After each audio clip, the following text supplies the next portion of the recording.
Adaptation Gap Report 2022. Authors, UNEP. Climate change is landing blow after blow upon humanity and the planet, an onslaught that will only intensify in the coming years even if the world begins to bring down greenhouse gas emissions. UNEP's Adaptation Gap Report 2022, Too Little, Too Slow, Climate Adaptation Failure Puts World at Risk finds that the world must urgently increase efforts to adapt to these impacts of climate change. Download full report. What's new in this year's report?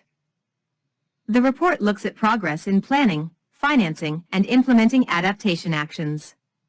At least 84% of parties to the UN Framework Convention on Climate Change, UNFCCC, have established adaptation plans, strategies, laws and policies, up 5% from the previous year.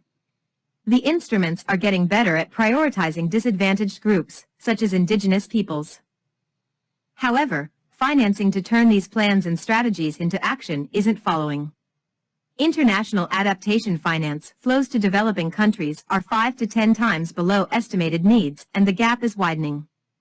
Estimated annual adaptation needs are $160 to $340 billion by 2030 and $315 to $565 billion by 2050.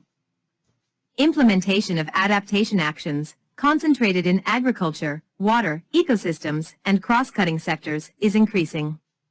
However, without a step change in support, adaptation actions could be outstripped by accelerating climate risks, which would further widen the adaptation implementation gap. The report looks at the benefits of prioritizing actions that both reduce greenhouse gas emissions and help communities adapt, such as nature-based solutions, and calls for countries to step up funding and implementation of adaptation actions. Additionally, the report discusses adaptation effectiveness and looks at adaptation mitigation linkages and co-benefits.